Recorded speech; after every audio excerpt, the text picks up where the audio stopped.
Hello everyone, welcome to our YouTube channel Infosher Odisha को समस्तଙ୍କୁ स्वागत देखंतु ओडिशार समस्त छात्र छात्रीଙ୍କ ପାଇଁ ଆଉ ଏକ ନ୍ୟू ସ୍କଲାରशिପ ଯାହାର ନାମ ହେଉଛି ବିକାଶ ଏଜୁକେଶନାଲ ଇନଷ୍ଟିଚ୍ୟୁସନ ଅର୍ଥାତ ବିକାଶ ଏଜୁକେଶନାଲ ଚାରିଟେବଲ ଟ୍ରଷ୍ଟ ତରଫରୁ ଏହି ସ୍କଲାରशिପକୁ ସମସ୍ତ ମେରିଟିୟସ୍ ଆଉ ନିଡି ଷ୍ଟୁଡେଣ୍ଟ ମାନଙ୍କୁ ପ୍ରୋଭାଇଡ କରାଯାଉଛି ଦେଖନ୍ତୁ ଏହି ସ୍କଲାରशिପ ଅଣ୍ଡରରେ ଆପଣ ଇଲିଜିବଲ ଅଟନ୍ତି କି ନାହିଁ କେତେ ଟଙ୍କା ପର୍ଯ୍ୟନ୍ତ ଆପଣଙ୍କୁ ଏହି ସ୍କଲାରशिପ ଅଣ୍ଡରରେ ମିଳିବ ବୋଥ ଯଦି ଷ୍ଟେଟ ସ୍କଲାରशिପ ନ୍ୟାସନାଲ ସ୍କଲାରशिପ ଆପ୍ଲାଏ କରିଛନ୍ତି ଏହି ସ୍କଲାରशिପ ଅଣ୍ଡରରେ ଆପଣ ଆପ୍ଲାଏ କରିପାରିବେ କି ନାହିଁ ଡିଟେଲ୍ସରେ ଭିଡ଼ିଓରେ ଆଲୋଚନା କରିବା ଭିଡ଼ିଓକୁ ଶେଷ ପର୍ଯ୍ୟନ୍ତ ଦେଖିବାକୁ ସମସ୍ତଙ୍କୁ ଅନୁରୋଧ ତା ସହିତ ଚ୍ୟାନେଲକୁ ସବସ୍କ୍ରାଇବ କରିବା ଭୁଲିବେନି ଆମ ଟେଲିଗ୍ରାମ ଗ୍ରୁପରେ ଜଏନ୍ ହେବେ ଚାଲନ୍ତୁ ଭିଡ଼ିଓଟି ଷ୍ଟାର୍ଟ କରିବା ଦେଖନ୍ତୁ ବିକାଶ ଏଜୁକେଶନାଲ ଚାରିଟେବଲ ଟ୍ରଷ୍ଟ ତରଫରୁ ଆକାଡେମିକ ଇୟର 2026-27 ପାଇଁ ଯେଉଁ ଶିକ୍ଷାବର୍ଷ ପାଇଁ ଆପଣଙ୍କୁ ଏ ସ୍କଲାରशिପ ପ୍ରୋଭାଇଡ କରାଯାଉଛି କେଉଁମାନେ ଆପ୍ଲାଏ କରିପାରିବେ ନା application invited needy and meritorious student of Odisha ଦେଖନ୍ତୁ ଇଏ ଏକ ଟ୍ରଷ୍ଟ ଅର୍ଥାତ ଏନଜିଓ ଗଭର୍ଣ୍ଣମେଣ୍ଟ ତରଫରୁ ଅର୍ଥାତ non government organisation private scholarship ଦେଖନ୍ତୁ এই ସ୍କଲାରशिପଟି କି ସମସ୍ତ କୋର୍ସ ଯେଭଳି ଭାବେ ଆପଣ ଷ୍ଟେଟ ସ୍କଲାରशिପର ପୋଷ୍ଟ ମାଟ୍ରିକ ସ୍କଲାରशिପ କିମ୍ବା ନ୍ୟାସନାଲ ସ୍କଲାରशिପ ଆପ୍ଲାଏ କରିଥିଲେ ମଧ୍ୟ এই ସ୍କଲାରशिପକୁ ଆପଣ ଆପ୍ଲାଏ କରିପାରିବେ ଦେଖନ୍ତୁ କେଉଁ କୋର୍ସ ଆପଣଙ୍କର ଥିବା ଦରକାର ପ୍ରଥମଟି ହେଉଛି ଡିପ୍ଲୋମା ଇଞ୍ଜିନିୟରିଂ ଦେନ୍ ସାଇନ୍ସ ଅର୍ଥାତ ସାଇନ୍ସ ବ୍ୟାକଗ୍ରାଉଣ୍ଡରେ ଆପଣ ଯିବା ଦରକାର କମର୍ସ ମେଡିସିନ ଅର୍ଥାତ ଏମବିବିଏସ୍ ଡିଗ୍ରୀ କିମ୍ବା BDS nursing paramedical agriculture UG PG course technical BTech diploma जहाँ भी आपण टेक्निकल बैकग्राउंड जोटा इंजीनियरिंग कोर्स आपण कहते BSc nursing GNM nursing and other eligible course okay UG PG अर्थात +2 पिला भी अप्लाई करि परिबे +3 पिला जो माने +2 साइंस +3 ओके से माने स्कॉलरशिप अंडर आसी परिबे बीटेक डिप्लोमा ता सहित इंजीनियरिंग नर्सिंग जो कोनोसी कोर्स आपण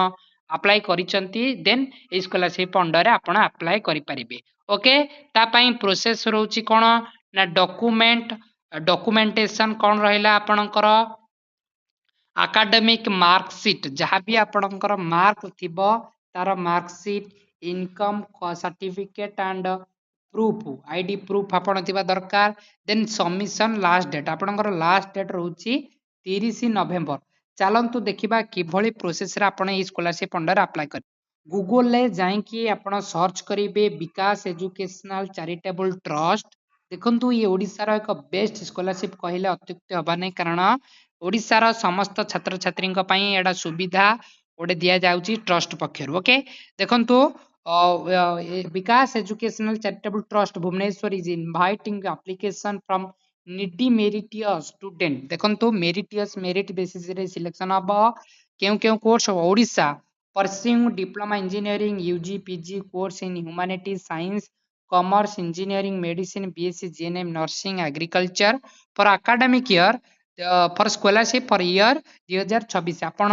first year second year third year जे कोनसी ईयर थिले मध्य आपण ई स्कॉलरशिप को अप्लाई करि परिबे अप्लाई पई vikas.org आपण सिंपल आसी गले देन आपनकर लास्ट डेट रहउची 30 नवंबर ओके देन आपण आसिला परे सिंपल एडी प्रिंट एप्लीकेशन ओके सिंपल एडी पर क्लिक करिवे क्लिक कला परे नेक्स्ट आपनकर आसीबो डाउनलोड फॉर्म प्रथमटी होची आपनकर फ्रेश भाबे अप्लाई करिबा पई आउ द्वितीयटी आपण रिन्यूअल करिवे जदि आगुरु अप्लाई करथिबे देन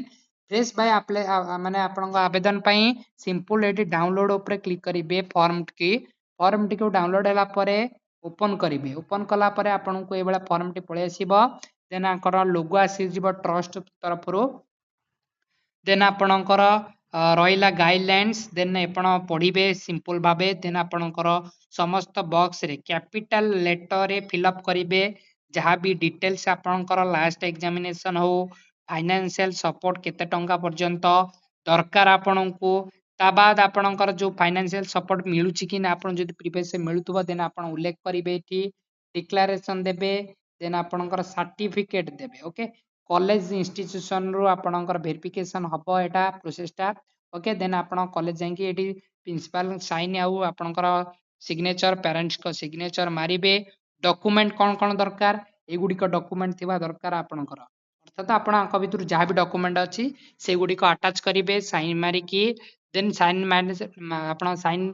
मारी सारा पर सेल्फ अटेस्टेड फॉर्म को आउ ए फॉर्म को आपनकर समस्त डॉक्यूमेंट को अटैच करिकी एठी पोस्टल माध्यम रे पठेबे ए एड्रेस रे Vikas educational charitable trust Rosedale 139 district centre Chandrasekharpur Bhubaneswar 751016 एठी की आपण डायरेक्ट पोस्ट भाया पोस्ट माध्यम रे पठेई परिबे ओके देन पोस्ट अप्लाई कला परे आपनकर स्टेटस चेक करेंगे देन स्कॉलरशिप जदि आप इलिजिबल देन आपन को 10 रु 30,000 टंका पर्यंत आर्थिक सहायता मिले ताठू अधिक स्कॉलरशिप अंडर मिले ओके जेहेतु एटा गोटे प्राइवेट स्कॉलरशिप समस्त आवेदन करंतु कोनोसी आवेदन रे भी कोनोसी भी फी दरकार नाही ओके आ फ्री रे आवेदन करंतु आ स्कॉलरशिप प्रतिटी इनफॉरमेशन पाइबा पा हम चैनल को सब्सक्राइब करिया रखंतु समस्त इनफॉरमेशन हम चैनल रे अपडेट होउची ता सहित हम टेलीग्राम ग्रुप पर जॉइन हेबे धन्यवाद थैंक यू